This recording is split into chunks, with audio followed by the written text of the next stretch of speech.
Hey, everybody, and welcome to #ActorLife. I'm your host, John Rosenfeld. Today, we're talking to a dear friend of mine who has helped over 800 actors gain theatrical representation. Full disclosure, he used to work for me, but he has moved on and is now a highly regarded life coach, actor whisperer. His understanding of the industry and the human condition is truly special. In this wonderful conversation, we talk through many typical scenarios actors find themselves in when it comes to seeking representation, and he had amazing answers for all of them. I hope this episode is going to leave you excited for what's next in your career. Let's hear from the man himself, Brian Patacca. What a treat it is to sit with you, Brian Patacca. Thanks. I'm glad to be here with you. We've known each other for so long. It makes me so happy just to see you. The strangest thing is I have found this podcast has given me an opportunity to actually connect with people for the first time in a long time. And we're just having a nice coffee day. Well, yeah. And also, we live in a world where how often do you actually put on your calendar, I'm going to sit down and talk to someone? I'm just going to sit and talk to someone. I have an appointment with someone on May 14th. Is it your therapist? It's an old client. We're meeting, and I'm like very excited to talk. She was so smart, but she was doing a movie, and she said, we can't talk about it anymore. Just let's put it on the calendar. Great. And I can't believe that was revelatory for me. Like, yes, yes. Let's not just say we should. Or we need to do a dinner, or we need to do this. Or, we're doing it. We're talk. And she told me exactly where to go. And on May 14th at 12 o'clock. If everyone's listening, this is how you tap into John's side to control him. So in all transparency, you and I have known each other for a very long time. 15 years. 15 years. 15 years. I knew you when you were just but a pup. And I just moved to LA. And you just moved to LA from New York. And you always wore shorts.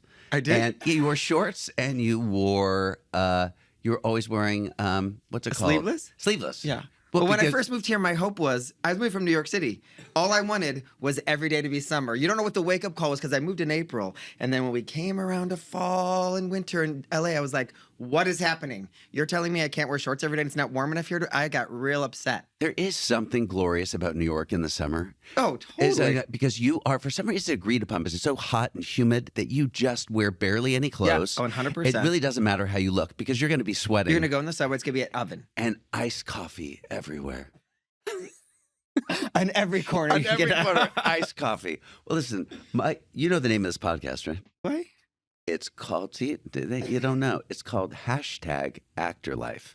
Cringe, right? But I actually That's the full name? No, not cringe. Okay. Just #ActorLife. But there's a reason. Okay. I think when we were trying to come up with a title, because I wanted something that was all-encompassing, but it's because, I remember, especially pre-pandemic, you'd always watch an actor like on set and go, #ActorLife. Oh, yeah. Or being in a waiting room, #ActorLife. Mm-hmm. And I'm like, this term is wildly abused. Yeah, Because it's a myriad of things. It's so many things. Well, you're not showing #ActorLife, going to the doctor, going to take my dog to the vet, running to the store because I don't have the right shirt to wear for my audition. In class the other day, having a conversation of how short should I go? With your hair? Yeah. What should I change my name? One of my favorites. But I think because you and I, who spend thousands and thousands and thousands of hours with actors every single day, this would be a good talk. And I promise you, the people who are going to listen to this particular podcast are going to be interested in your take about agents and how to get an agent and what to do with their agent, all that stuff. Wouldn't you agree, Haley? I think that would be the... Looking off to the producer? Yeah. She agrees. She agrees. Yeah. We don't care, Adam, what you say. No. But I think that will be it. But before we get into that, may I throw something out there? Anything. I'm already having fun. Yes, I feel very trusting and ready to go. In class, this is good. Okay, I'm nervous. Well, there's a few scripts, really lovely scripts that have come in that are going to be they're in the process of casting. And I have noticed themes that are recurring in them. In the scripts. In the scripts, even though they're completely all different stories. But the themes are very similar. And there is something in the zeitgeist. And it's a feeling of hopelessness, of people in their 20s and early 30s feeling adrift. And listen, this has always been a theme in movies, but it's just very concentrated right now. And they're feeling adrift. And of course, something sets in motion a very specific drive to something Got it. amidst the drift. In all these pilots or in all these scripts you're saying, yes. A lot of features Got it. and I mean pilots as well. Now I understand that is always good storytelling, and we always like to see someone fight the battle, the hero's journey, all of that. But it seems particularly to be, it's the 20-something that used to be like the person in their 40s, Yeah. you know? Yeah. Then you have, you get Breaking Bad. Breaking Bad or Ben Stiller Right. in everything. Yeah. But now it's that. And I think that also explains our election. I think it explains many things about people feeling like, what the fuck, we got to shake things up. Yeah. And I think in acting, I think you could speak to why some people may be feeling that more today than they were 5 years ago. Would you like to say something about Sure, I'll that? do my best here. Okay. Unprepared, but I'll say a couple things. This audience is actors, so I'm talking to actors right now. We've been through a pandemic. There might be a nurse or Okay. Nurse, please stay with me. We went through a pandemic. We went through a strike. We went through whatever this new form of the business is recovery right of the now. The strike. recovery of the strike, the streamer, whatever is taking over the business. Fires. Yes, fires. Yes. And it can feel a little bit like, are we going to just be battered all the time? And then an election, let's not leave that out of here, right? Like, are we going to always be having to face inconsistency or change in the business? I think is what's consistent about the business. I think you think that too. But I think this is it ever going to stop kind of thing can show up for a lot of people. And is what I'm doing matter? I think that's the question a lot. Does what I do matter? Does what I do matter? Does anyone care that I'm doing it? That's the question that I think a lot. I mean, I ask myself that. That's the question I think actors ask themselves. And right now it's like, does what I do matter? And I think that right now when the world is looking the way it is, is there anything I can do? Should I be doing something? Is being an actor selfish? I believe the world needs your art. I think I believe that still. I'm interested to, when you say this, all the networks or all the studios are saying this is what we want to buy is an interesting thing to think about. That's the decision makers saying, yeah, this is the story we're wanting to tell right now. Like behind that, what is behind that? What is behind that? That to me is an interesting question. Like, what is it? What are we going at? Like, they're saying this is going to result in ticket sales, or this is going to result in people watching. This is the story people want to see right now. What made that script got to that writer's agent? That agent had a meeting with a production company, and someone at that production company said, I think this is something we should do. So you sit there and think, what are the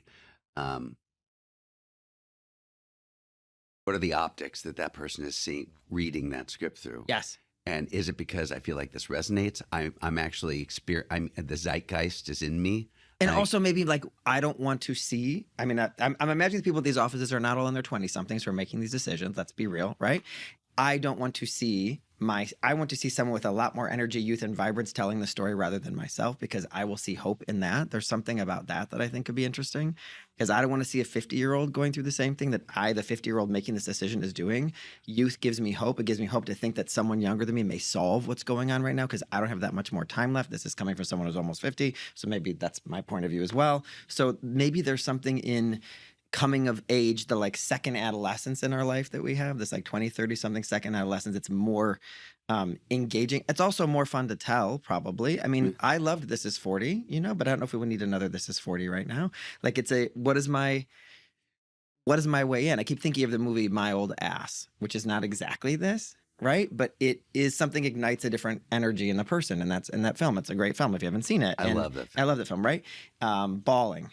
I was bawling. Anyway, so, but seeing it, that was a film where someone older is talking to someone younger. I feel like it fits into what we're talking about right now. Maybe this conversation of saying yes to these projects is someone older saying to project younger, you sharing this is more enlightening for me than me having to watch myself go through it, or I get inspired by it, or it is a form of actual entertainment. I was like, it's certainly witnessing us in a way. I wonder, when you talk about the older, younger person, but that does tell me something too. This is fast. Okay, well, we maybe have to get in the weeds about this. Okay, let's get in the weeds. I'll have a sip of Because coffee. a man in my 50s, and you close to there. Don't tell everyone. Nurse, you said it.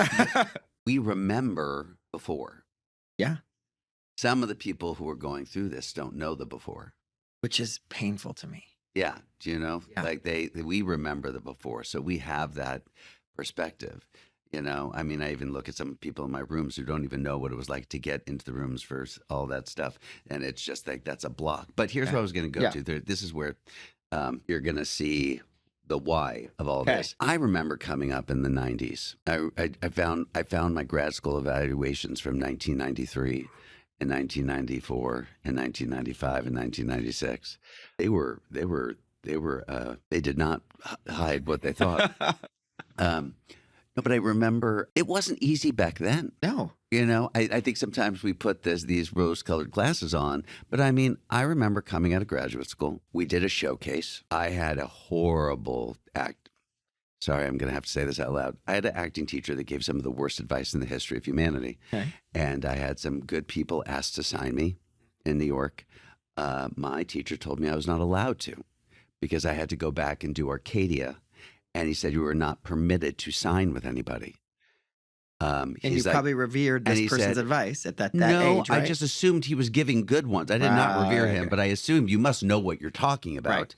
And then, of course, I go back into Arcadia. I'm like, it's great. I have all these options. Then I come I come back into the city.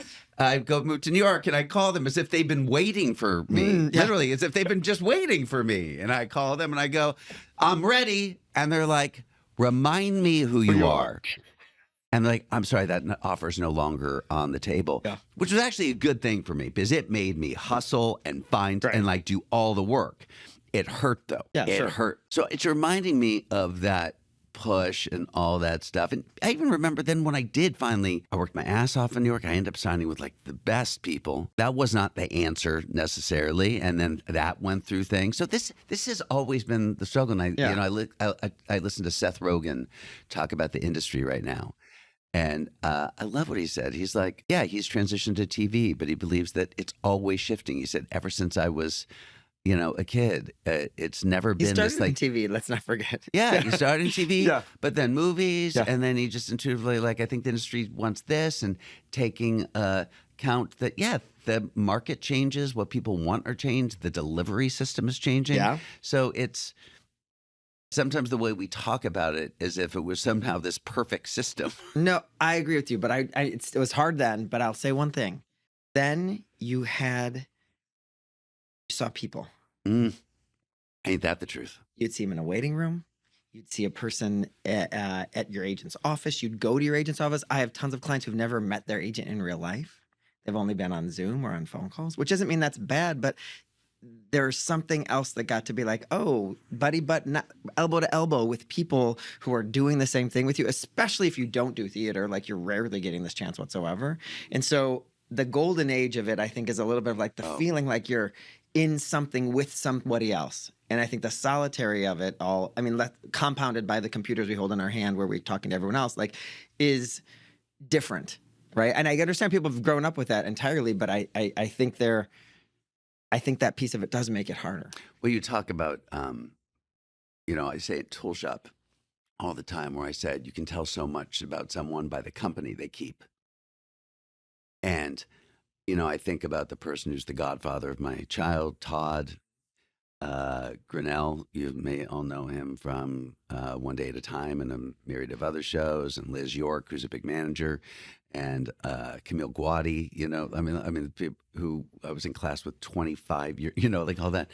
But all these people who we rose together, but we also were like there for each other. We held each other accountable. There was like that came from this community, from being out there, people seeing your work constantly.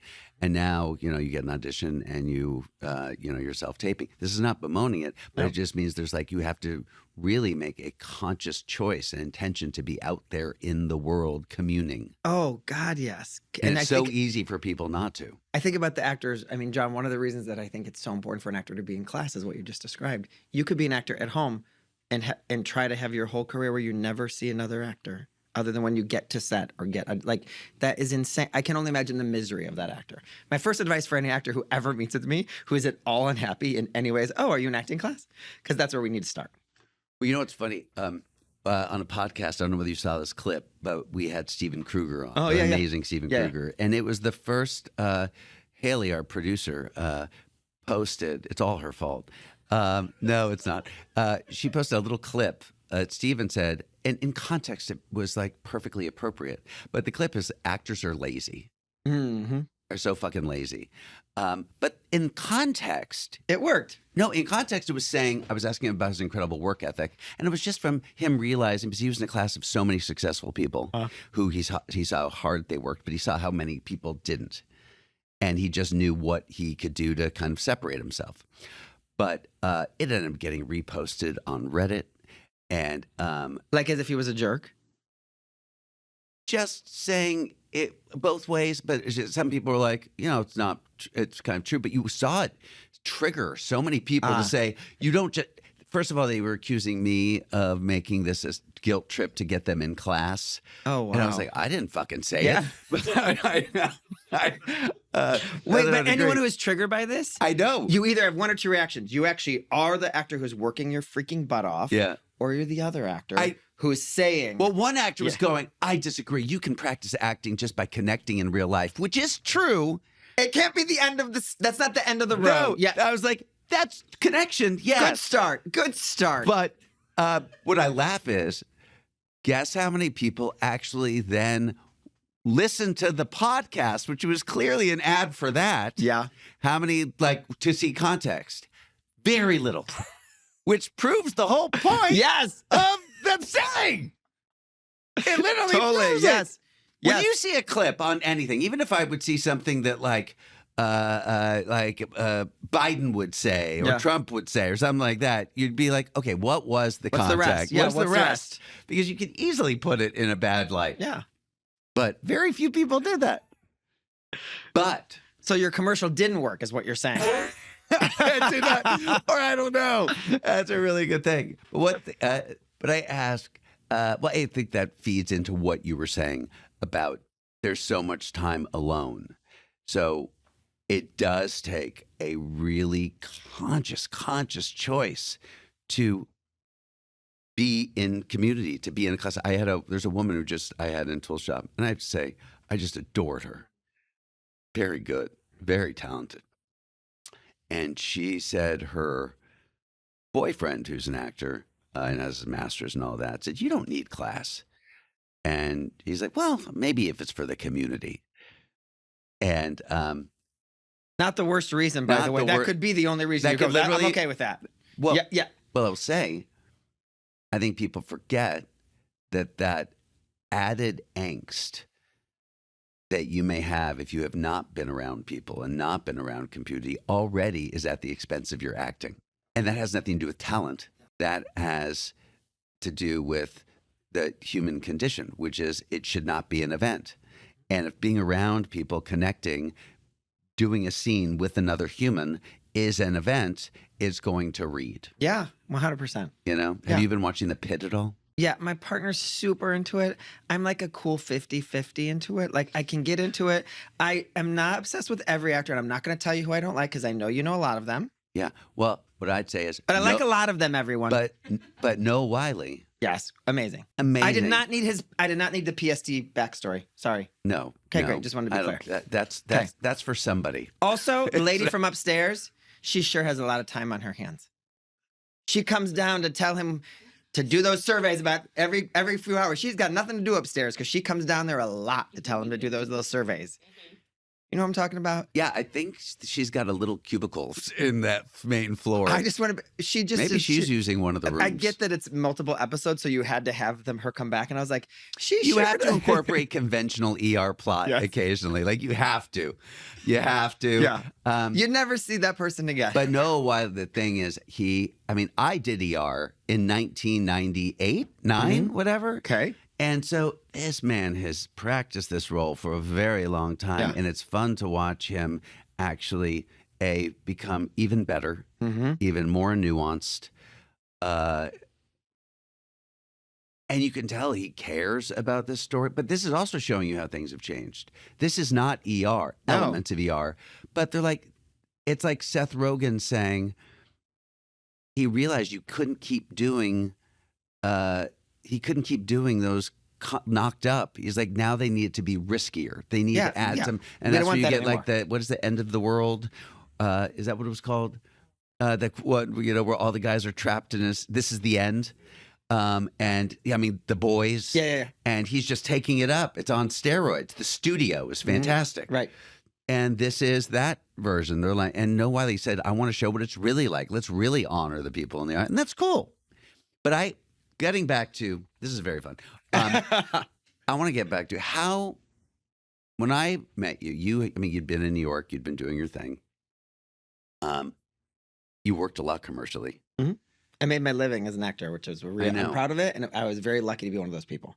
How did your own career struggles, worries, concerns inform your teaching? A few things. First thing I think informs, it's such a great question and no one's ever asked me in that way. The first thing I think is I had a ridiculous amount of belief in myself. I just was like, I'm going to be audaciously believe that I can do this. Not that I didn't necessarily believe that I was the best actor in the world, just that I can do this, that this is a possibility for me. I had a ridiculous belief that I could do this. And so to me, I was always into like, well, what's the better way to get an audition? I'm not going to sit around so I was always thinking about ways to do it.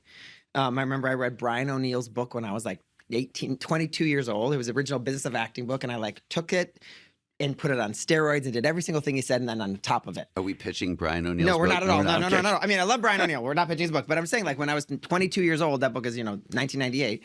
I just took it and I made it my own. And I'll say one of the things that stayed with me is as an actor, I would be in New York City and I'd have between 4 and 6 auditions a day for commercials, and I would have to piece of paper that I have to go, okay, well, I pack this clothes and I take this subway, then I could make I'd have to figure out how to make it to all of them.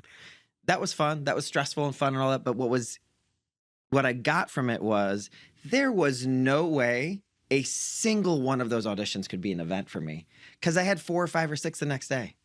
So I had to just build this like audition.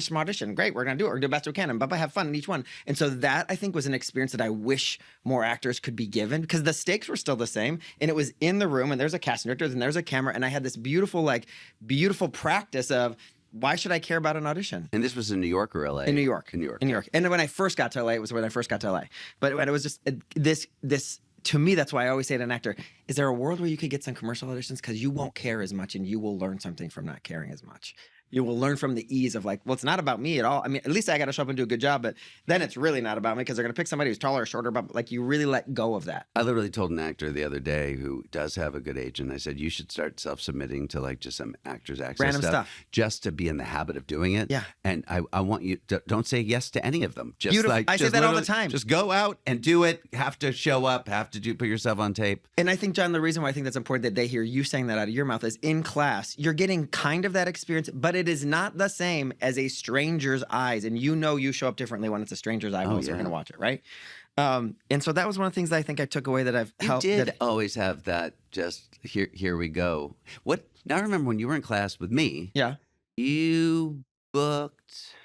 Newsroom. That was it. That's the job where I realized I didn't want to be an actor anymore. Okay. Isn't it that funny? Yeah. You got what you wanted. Uh-huh. And everyone around me wanted it too. So it wasn't like everyone was like Newsroom on like that. Like it was a big deal to get Newsroom when Newsroom was on, right? It was a big deal. And it was like, a 2-scene co-star that, in another world maybe would it be bigger, but it was the season finale though, so that felt great. So what was it? It was a 2-scene co-star with John Gallagher Jr. That's his name? Yes. Okay. And Kylie, her name starts with a K, and I'm not going to just say yes. Yeah, okay. I played her boss, her catering boss. Okay. Yeah. And Alan Poole's directing, and Aaron Sorkin is there, and we're doing a read through, and I had an audition, and then I remember going to the audition. I remember in my body feeling like, okay, I know how to do this, whatever. And I got a callback, and the callback was on a Saturday, and it was for Francie Maisler. And I remember going in and saying to the great casting director. Yep, great. I remember saying to her, I had to feel pretty confident to say, is this character allowed to be gay or not? I said that in the room. And she said, we just don't want this character to feel arch. It shouldn't feel like we're on a different show. And I was like, great. And it made perfect sense to me. And great. It was the scene. The trick of the scene was play status, 2 different statuses at the same time. This person has status and this person doesn't. Do it quickly. I don't know how to do that. So beautiful time on set. while I was there, I'd had to cancel on, I don't know, 3 or 4 clients that I was meant to see that same day. And while I was on set, I was like, this is fun. This is cool. But I would rather be with my clients. And Really? it was a really weird moment that to be like, I'm totally having fun. And I was like, this should be more fun to me than that is for what that kind of effort is. I could coach more. And it became really easy for me to say coaching was the thing that I wanted. I mean, I had to have a friend say to me, it's okay for you to not act, you know. Like I had to have a friend give me a little bit of permission because I'd gone to school for it. I did it in New York. I had like a body of work, whatever that means in quotes for myself. But it became very easy for me to say, I love coaching more. Did I answer your question? Did you ask 100%? 100%. No, Okay. I'm just reflecting. I'm thinking of that time where you make that when you have that realization, I don't need to be in that position. I don't need it. Like this is not the thing. I will say, and maybe it was different though because it was a shift in purpose versus a shift in like, oh, I don't need acting. I don't think anyone wants to feel like they need acting. No, it's not. I need acting. Yeah. You need acting, but Right. I don't need this experience. Like meaning, I don't need to be on. I don't need this co-star, Right. to feel good. And yeah, I remember when I started my studio, it was kind of like the beginning of the death of my acting. But I didn't think of it that way. No, I thought it was a way to create. It was just, it was an enormous. Wow, I get to create an environment that I wish I could have lived in or had been in. And I'll never forget that like a week after I started the studio, I got an audition for Law and Order LA. yes. I didn't have time and it was a real pain in my ass. And I went in there just like, oh God, it was like at 5:30 in downtown LA. And I'm like, I got a class and I had to get someone to cover me. And I went there and I did the first read and they said, could you look at these sides? And I was like, sure. And then then I went and I cold read those and then I booked it that night. Angry. And yeah, but because I didn't have time. Right. And it was like, and I did it and it was good. I mean, I was like, this show's going to get canceled so quickly. I do remember being on set. I go, great, I'm part of the first LA Law and Order that was going to go down. Because it just was like on set, you're like, this doesn't have the it doesn't have the Got it. But I remember having a meeting with my agent not long after that, because I had been saying no to a lot of stuff. And I remember he said, what do you want to go out on? Like, what are you? You just sat there silent? No, I said, I sounded delusional. Oh. I was like, well, I mean, like, even if I got like a small part in Transformers that would have me away in 4 months, I don't want to do that. I've done like these guest stars, like, I don't need to be on NCIS again, or I don't need to be on this guest star. And I'm like, but I mean, if there's like a small role with a Philip Seymour Hoffman, I'm talking as if I'm Paul Giamatti. Yeah, Paul Giamatti. I mean, that's how I'm talking, and I could just see the look on his face, going, "What the fuck?" But I think it was my way of saying, "I'm really enjoying this." And I will say, if I could have done a film with Paul, Giamatti, or if I could have done Philip That's Seymour what I meant to Hoffman, say. Yeah, Paul Giamatti is a costume designer. But in I New York would City. have done that. But what teaching was allowing me was this full investment, a full use of all of my being. Yeah, That I feel like I was not, and it's something. One of the reasons that I think you and I are both, at least intuitive teachers, is from the experience that we have. Is when you intuitively know you have so much I have a lot to offer. yeah. A lot Yes. of my being, a lot of my intelligence, and it always goes back to something it is crazy. The woman who I did put on a pedestal, and because she was just a glorious, smart human being, Nancy Lane. She was my voice teacher in graduate school. I graduated in '96. I booked the lead of a movie, and that shot in North Carolina. I called her up because she was in Chapel Hill, and I said, let's go out to coffee. I thought she was going to say, I always knew you'd make it. And also, it was just an indie film that didn't do anything, so why would I think that? But we're sitting there, and she's like, you're not going to always do this, John. Scary to hear that. That's not what I was expecting. No. It was like a shot to my heart and to my brain. And I went, I am. She's like, oh, I'm not saying you're going to get out of this career. She's like, acting, you're going to really struggle with the waiting. You have too much Life force.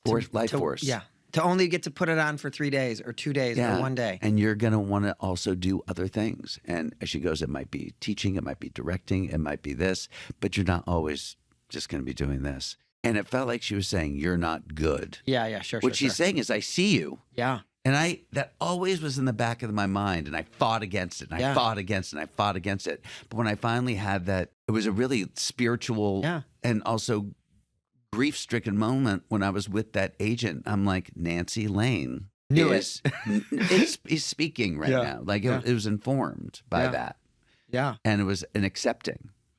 You know what I mean? Yeah, and I think what's interesting about that is we think about the actors who are listening and who actors who have like their side. I would like to call it your side thing, but the other thing that you do that like fulfills you, so that acting doesn't have all this pressure on it, and that your life force and your energy and that you want to give to this world is given somewhere else. You know those actors because they have so much more ease when they pick up an audition or like that, or they're not worried about it, or like that is. This is why I always am like, when an actor says, I'm looking to go get my flexible job, I go, can you look to get a job that maybe makes you happy and we worry about flexibility second? Like, you'll figure out the flexible part. Figure out what's going to fulfill you in addition. Well, I think it speaks to the success of your work with actors, and I think our studio success is everyone needs guidance, and people need I do. We all need it. Yes. You and I connect and offer each other. Let's be real. In terms of guidance, I was a dick for a long time. I was like, I need to figure this out on my own. This was not a conscious thought, but I feel like growing up in toxic masculinity and in a capitalist society, don't ask for help, figure it out on your own. Yeah. And so I was just getting creative to try to figure that. And then finally I was like, oh, let me get some help with my business. And then suddenly my business completely changed. But it's you have to be at a place where you are ready, but it also was just finding that voice where you're like, that voice is speaking to me. I need to hear that voice. Like maybe someone can't hear it from me, but they can hear it from you, or they can't hear it from you and they can hear it from me. The amazing Britt Brenchler, she can offer advice in a way where you're like, I would never say those words. I would never say those and words. You're amazing. Oh my God, it just spoke to my soul. Yeah. It was I was actually watching her teach a class last night on Zoom. She was teaching her Monday night acting class, and I was just listening to some of the crap she was saying. It was so brilliant. And you're like, I could never say that. Oh, it was mesmerizing. It was just like, my God, you are just you're a different human. And she saw people, she received them, she worked them through things that were in their work and getting them to relax in a really amazing way. And there's someone who'd hear that and would say, that's not working for me. Yeah. And you're like, what? How is that possible? Yes. But I get it. I think it's important because I think as we grow up, we learn that it's okay to choose our teachers. Oh, yeah. I think if we went to a university or we went to high school, you didn't get to choose who your teachers were. But when you get to this place where you get to choose, I think you need to be incredibly discerning, like you just said, who's actually shifting things for you. Not who's bossing you around or making you feel small or da-da. Like, I'm not saying you can never have a bad night in acting class. I think you should have a bad night in acting class, but I'm saying that actually see who's speaking your language. Ready to hear a real mic drop there? Yeah, let's hear. I remember when I was really struggling with my relationship with my father. My mother, a child therapist, said, and my mother was not trying to be divisive, but she said, your father may be your biological father, but you can find father figures in a lot of different places. And you're not rejecting your father by finding it elsewhere as well. So things weren't going well with your dad at this moment is why she would say something like this, I have to imagine. She's just like, hey, happy day, want to let you know. No, things were struggles. Things were, I was getting disappointed. It was just a fraught. And she was just trying to help me make sense that I'm allowed to find mentors elsewhere. Right. Yeah. And sometimes we're afraid. And I'm sure you're aware, like as a teacher, you have to be aware of what people are projecting onto you. All the time. All the time. I'll say, hey, just because I'm saying this, it's not gospel. No, you're an abusive dad. Yeah. You're an abusive mom. Yeah. You're my angry brother. Totally. And the weird thing is when someone projects someone, like, you're my fun best friend. You're like, I'm not. No, I'm not that either. Yeah. No, you're my fun best friend. It's like, I'm sorry, but I can't be your fun best friend right now. When it's so off. Yes. It's so off. Yes. Like, sorry, that's not me. I'm not that. I may be What's fine. interesting, so because of so much of my work, I have an online course where someone's watching a recording and then they're seeing me on a Zoom call. Yeah. They have a very big relationship with me that I have not had with them because they've spent time with me hours and watch videos and learn from my voice. And so by the time I'm on a call, they already have this whole idea of who I am. And then they'll see me in real life or something. And I'll be like, I don't know you as well as you know me yet. Tell me a little more. Like there's like a distance that I'm sad to have to make up for, but it's interesting to notice how there's an additional projection on top of me because they've had time without me. Yeah. They've had time with me that I wasn't there. I think when I forget to do that is sometimes when I get in trouble. When I forget to really remember that our words have power, right? We have to remember, like, when I say it, I have to be careful because you might write this down in your notebook and keep looking at it for 3 years. But I need to diagnose sometimes. What are you projecting? How are you hearing it? Right. There was that person who was in class the other day, and I could tell he thought we had an antagonistic relationship because I was giving him notes. And afterwards I had to say, hey, I think right now the way you're speaking to me is if we're in opposition. I am entirely on your team. You ever have to say that to your wife? So, To my wife, who's a husband, but yes, but you have to. But I'm entirely on your team, and I go, I'm making observations to be of service to you, and let's figure out why you're hearing them as attacks. And you could see him; it got him to really think. Dad. But that's also what's that about his dad? I'm just kidding. Whatever it is. But okay, what's probably this is going to be good for clips and social media. But Okay, I do great. want to ask. If you're even still listening, because we just got to shot the shit in the best way about lots of good things, I think. I think lots of good. What do we think, producers? Okay, good. They said good. She's not even listening. She's like laughing. She's like laughing and everything. That was a joke. Yeah. There are so many people right now, at least, who are with the amount of activity they have, and we all have people with the best agents and the best managers ever, and for some it's a little more active, but overall there's just less. No, the anomaly is an opportunities. actor who says I had a bunch of auditions last week. That's an anomaly. That's the anomaly. Right Well now. said. Right now. Well Yeah. said. Yeah. I think people who are listening, there's all these questions. Should I leave? And I And so I was like, "What? Can you look at the weather? If it's raining outside, then you don't need to put it all on your agent." yes. I use the weather as an analogy all That's the a great time. But the important thing is you have a conversation with your agent where you say, when you look outside, does it look like it's raining to you? Because if they don't, then you're not really having the same experience. I hope that analogy was clear enough for everybody. I think it was. Yeah. We're going to come up with fun scenarios of actors that we've all dealt with. Okay. We're not going to name names. Now? What's that? Now? Or like we're going to do flat? We're going to do this now. We're going to write this second. Okay, I'm gonna great. say, I'm ready. So I'm the It's like a second. game show. And I'll tell you what I said. You can say, John, you handled this poorly. Oh, great. I'm the scorecard. Okay, Great. can't wait. And then you can tell me, and I'll say whether you handled it well. Great. Okay. I didn't agree to that, but okay. Consent given, but we'll see. If you fuck up the first one, I'm out. No, I want it to stay. I'm the judge from Switzerland. Okay. Okay, here we go. No, okay. So I had one actor. I love this Okay. person, and they said that they were really they have this agent, and they said they were getting upset with the agent because the agent was not referring them to a manager. Okay. And I said, I hear you.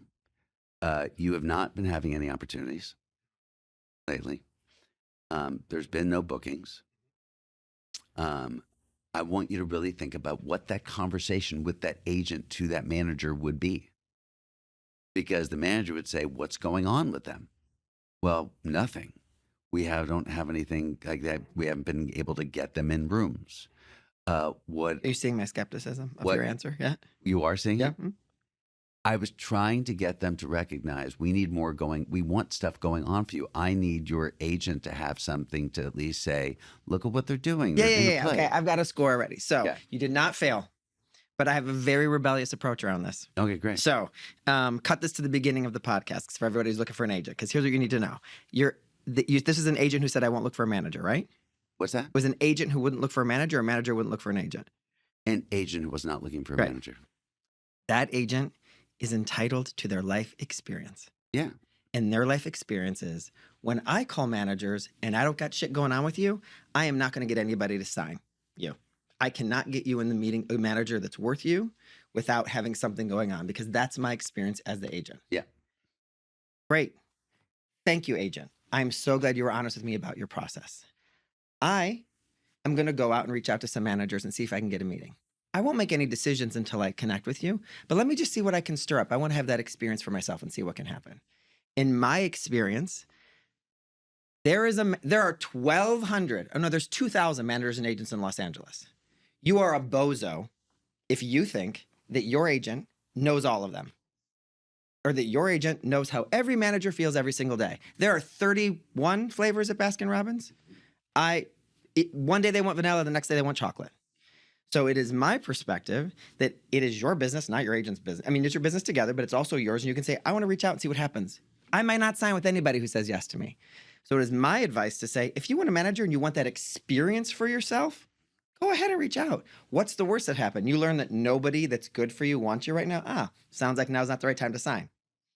Now you're saying, so don't wait for the agent to do it. Yes, but there is no world that I would ever say that you would not tell your agent you're doing this. Of course, you'd have to tell your agent. I want you in on the loop on this. I want to say, yeah. Because I had a client get dropped by their agent because they did that. I said, why did you not tell? Like, we had a whole plan for you to tell them. Why would you do that? They avoided conflict, or they avoid what they're worried. They're worried. And I think that the reason why is you have to just message this in a way that says, I agree. I respect where your life experience is, and I want this for myself to see how it goes. Without an experience of I am attached to, I'm going to say yes to some rando manager that we don't feel like it. Like, we're going to have another conversation if something happens. All right. I think we've dealt with them. I like your side. I like exactly what you said. I love that. This is going to be good clips. I think we have another person. Okay. I have a couple of meetings. I'm already disappointed, but go on. Right, I have a couple of meetings. A couple of meetings is not good enough. I'm looking for 7 to 12 at least, but go on. Great. And there's someone in Calabasas. I don't know. Why do they care about, first of all, go ahead, Karen, continue. I'm just telling you. You can't care about where your agent is like working. I'm sorry, that's dumb. Are we allowed to say dumb anymore? I don't know if we're allowed to say dumb anymore. It's not smart to just care where they live. She's pregnant. She has the job as a life coach. Like, they get way up into people's businesses about their managers and agents. I love that I can't even get through the whole thing. Okay, sorry. Go ahead. Do that scenario. Go ahead. I'm very fired up. It's very fired up. Yeah. And I just, it's hard to tell from their client list if they're any good. Okay. You're right. It is hard to tell from their client list if any good. You've got 2 options here. Do you want to pick one of these managers right now to see how it goes? Because that's the truth. You got to pick one or not pick any. You don't know what kind of dance that person's going to do with you till you get on the dance floor. Yeah. Now, that is my belief. Now, that comes from a belief also, and this is, I believe managers and agents are some of the biggest angels in this business, and this may sound different than what other actors are hearing, but they hear no 1,000 times more than any actor does. And they go back to work every single day, and you need to remember that about them, and I think that's why I have so much respect for them. Now, here's the part that I'm going to say also. I also have this belief, because I've seen it happen, 847 times, that if a manager or agent doesn't fit, you can say, okay, it's time for me to move on and find somebody else. That there's a little bit less of I am a dog. Don't tell me you're loyal. Dogs are loyal. People are not loyal. That's not how it works in this business. You just can't say no and it's time to move on. That's the truth. People will hide in loyalty because the truth is they're resistant to saying this is no longer a match. So if it's no longer fit, you will move on. I really had a really big say to me, like a few weeks ago, we were talking about a particular client, and she said, no one's loyal anymore. No one's loyal. But that's because people are moving too quickly, right? Well, I think what's happening is, even if you're with this great manager, just because it's been slow, you think it's their fault. And look out the window. And look out the window. It's raining. Yes. And it really kills some of them that they're getting left at a time where you're like, look out the window. Yes, that is. It is. And a few managers I have who are like truly, the ones you're dreaming of signing with have gotten left by, some well-known people, but you're going, that's insane. There needs to, what's missing to me in that, I call it the come to Jesus conversation with your reps, where you go in and say, hey, I'm looking out the window. It looks like it's raining. I think I'm doing all the right things. I have a suspicion you're doing all the right things. Can you tell me, is that what you say? Does it raining when you look out the window? Like, is the business weird? And that the answer that they give you is one that you can accept as a strong word. Yeah. Right? That you can believe in enough to say it's not time to leave. Like, that is I get that that's hard. It's hard. I think the other hard thing is, I remember when sometimes it seemed like it was raining outside. But I also noticed that for some reason, a lot of my friends, there was no rain. Oh, yeah, that's what I'm thinking about. Yeah, if you're only talking to your friends who aren't having any rain, like, this is why community matters. And then I'd go in, it's fun when you hear this from your reps. Well, it's slow right now. Yeah. And I'm like, well, Not for Stevie Rabinowitz over here. Yeah, exactly. So, and I think how do you deal with that? How many times? Because isn't it great? I can pacify you. It's just slow right now for your type, Brian. And I don't say that's pacifying. I say that I don't love that answer. So I don't think you get to have the opinion of, no, it's not, unless you're in a community of enough people where you can like get quorum of what's going on. Or you have a coach like John who is putting people on tape or auditioning them, or a coach like Britt who can see what's actually going on in the world enough to say, this feels actually like you're not getting your fair share, or actually this is pretty normal. That's not the thing to be worried about right now. I have another scenario. I think so far I'm 2 for 2 or 3 for 3. Go on. I don't know. I'm Swiss. We don't judge. Okay. This is one that I get affected by a lot because I know I always want to be respectful to everybody. Okay. And I will say, if you're with a management company, I truly don't feel comfortable, nor do I think it's actually kosher for me to call any manager about a meeting until you're done with your manager. 100%. So, and I said, I just go, because I'll tell you why.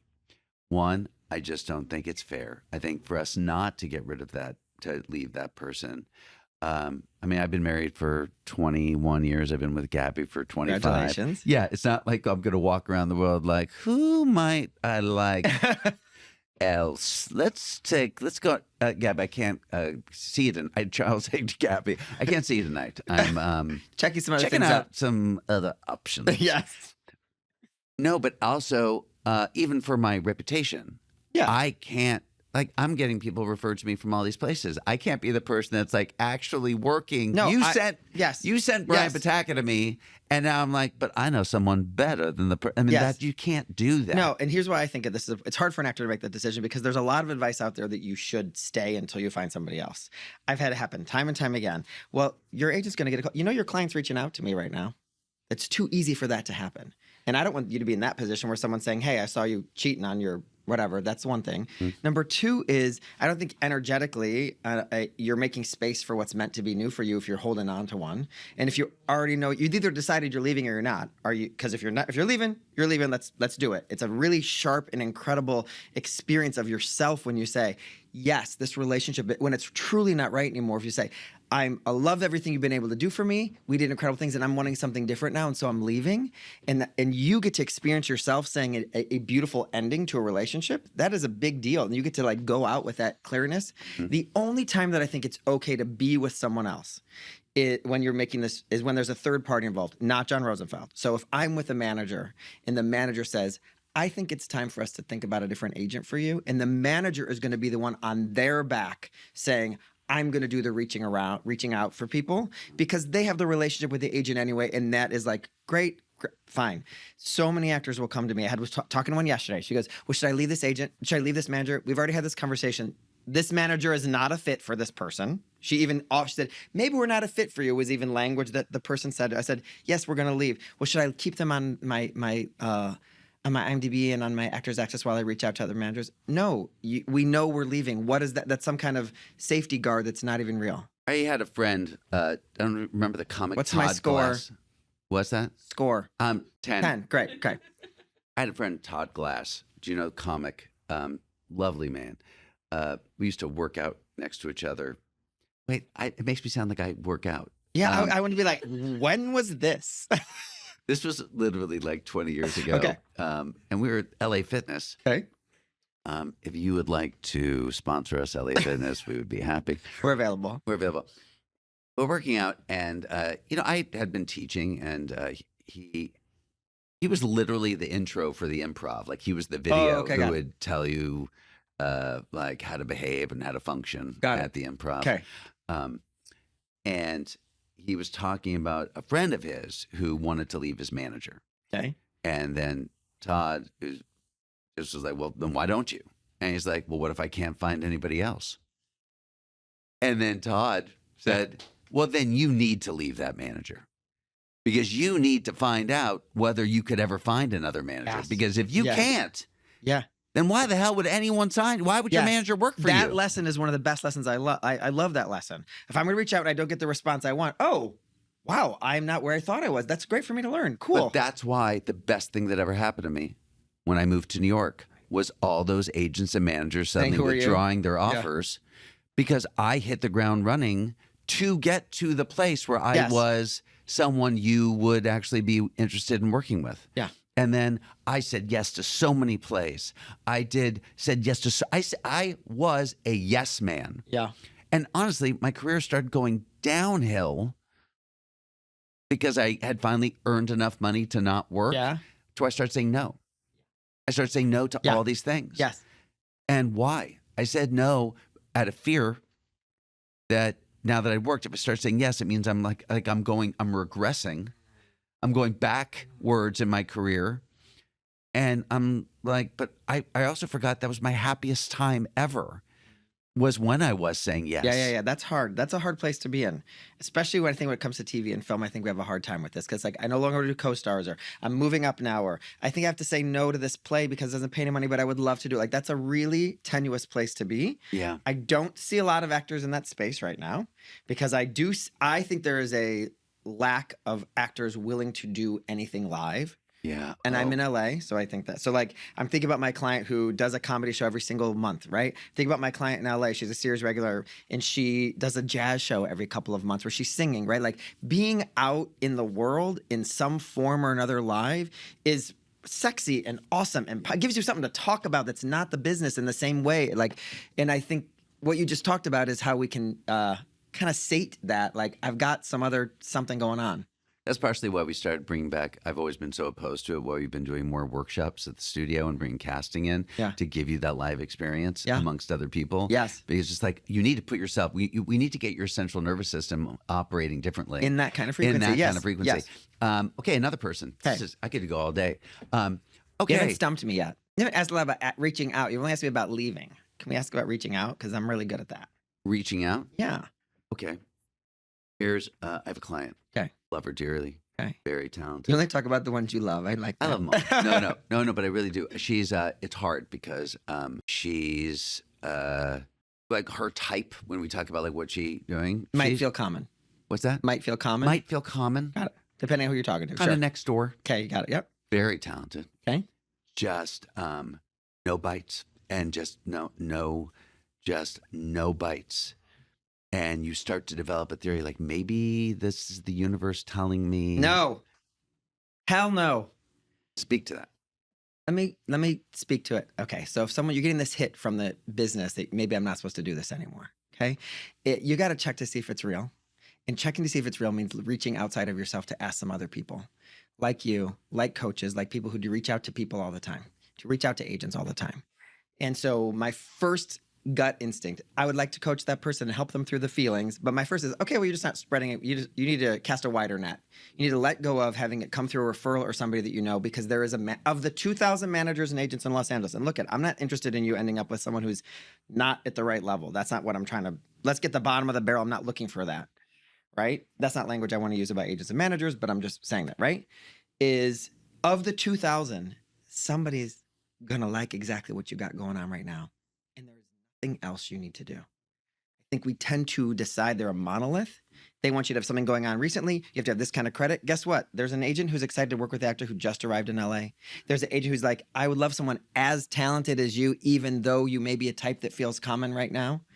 And if you do that kind of a reach out, which feels big, and it's really putting yourself out there, you're going to learn one thing or another. And once you've done that, then you could see if it's a sign. Well, the struggle that I have, because, I've tried to help. And, a lot of You're a good helper. I try to be. But a lot of the people I have access to, some of the people I'll talk to, they have some pretty heavy hitter clients to where the next client they want them to book that lead in the series. Right. Because they're thinking, from the fellow people at the company need to be like, well, where are you spending your time? Right. How are you allocating your time? Yeah. Who are you pitching? What are you working on right now? Who are you pitching? Yeah.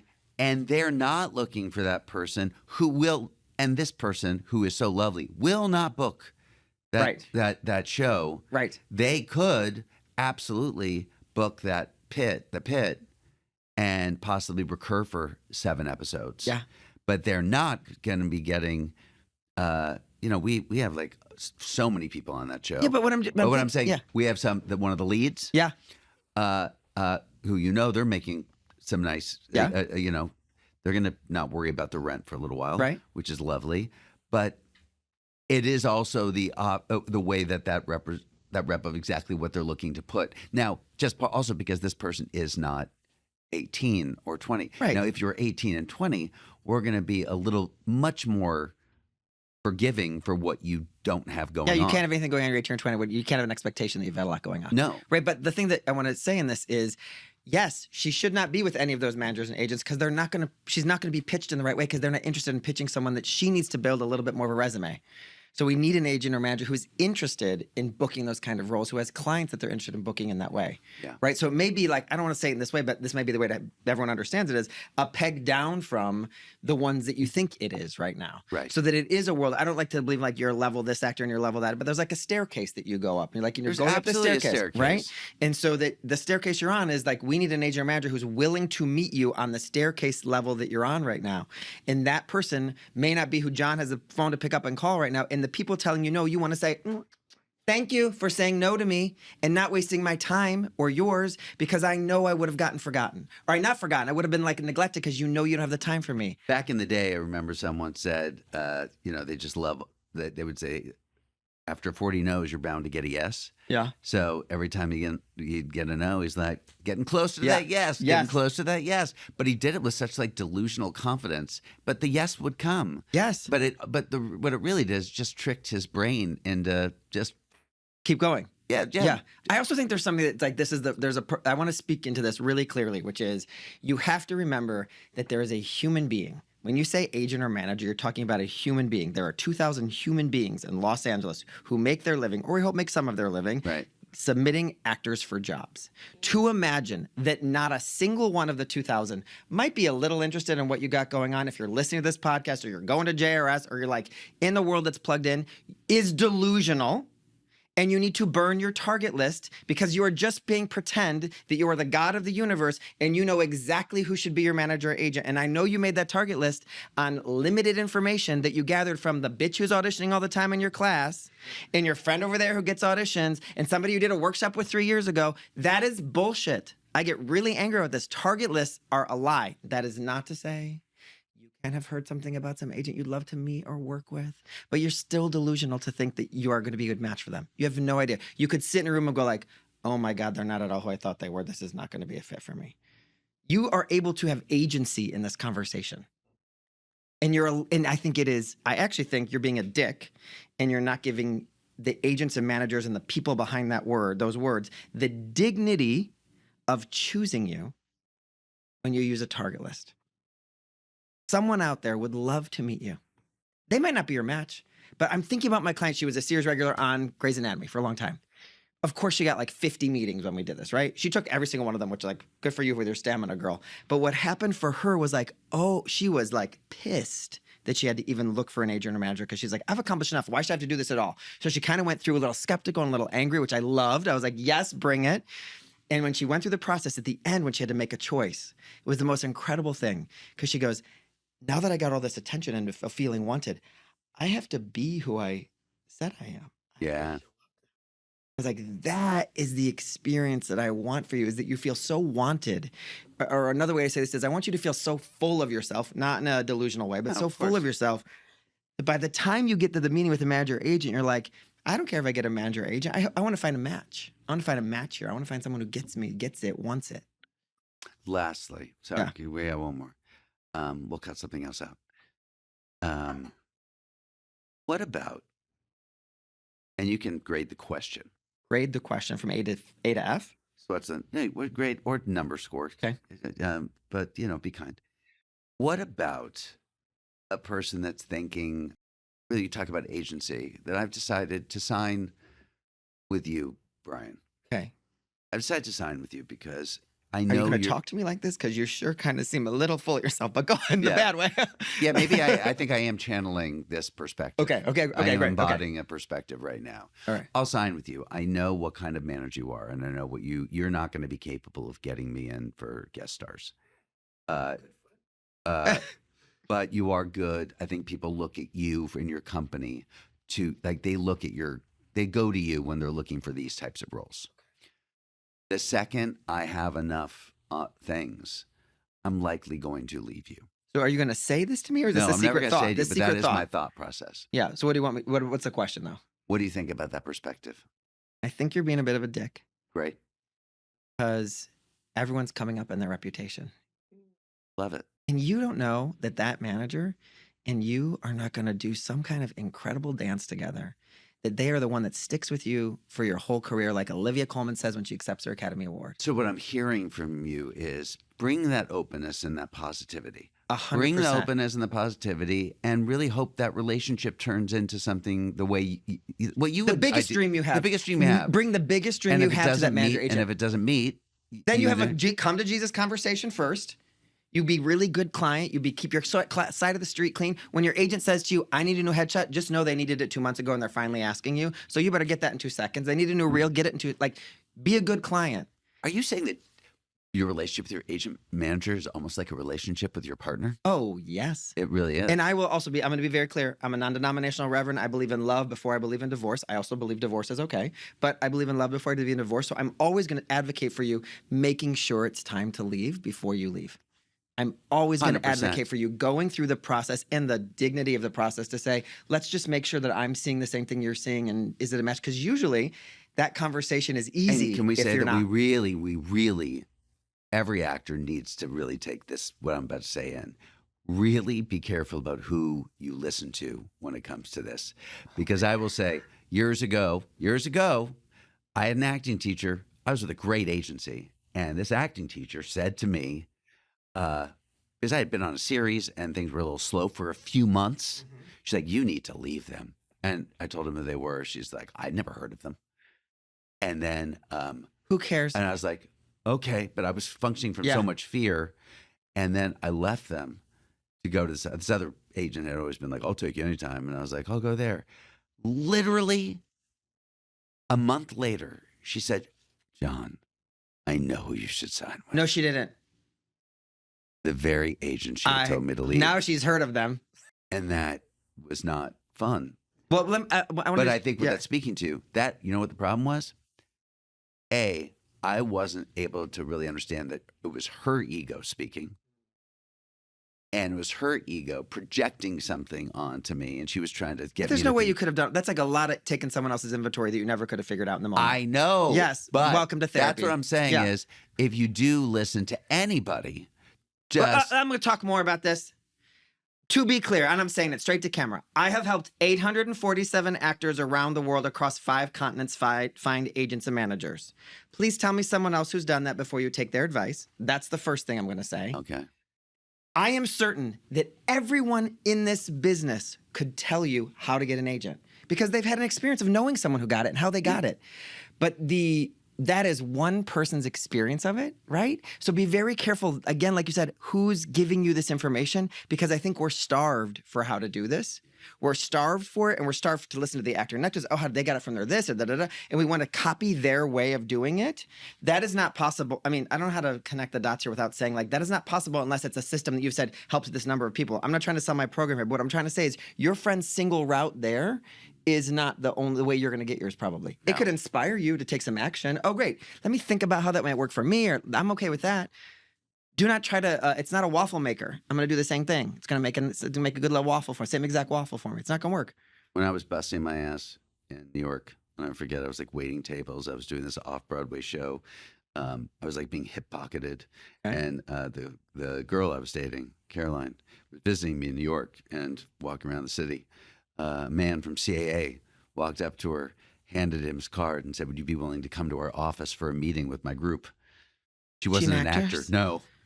And she's like, John, and I was so petty. She's like, look, they want me to come in this afternoon for a group meeting. And I was so crushing. I wanted to kill her. I wanted to kill her. But it was also, that's not my journey. Yes. I understand. She's got that. She does. I get why. But, ouch. much. Yeah. And I really, but it actually was like, hey, that's not my journey. That's yours. I did say, please don't go. That would be too much. That would be too much. Just, she's like, I'm not going to go. But she was like, maybe why don't we go and I'll take you with me? And I was like, no. And no. I'll swindle them into thinking We'll it was for swindle me. them. We're a pair. Yes.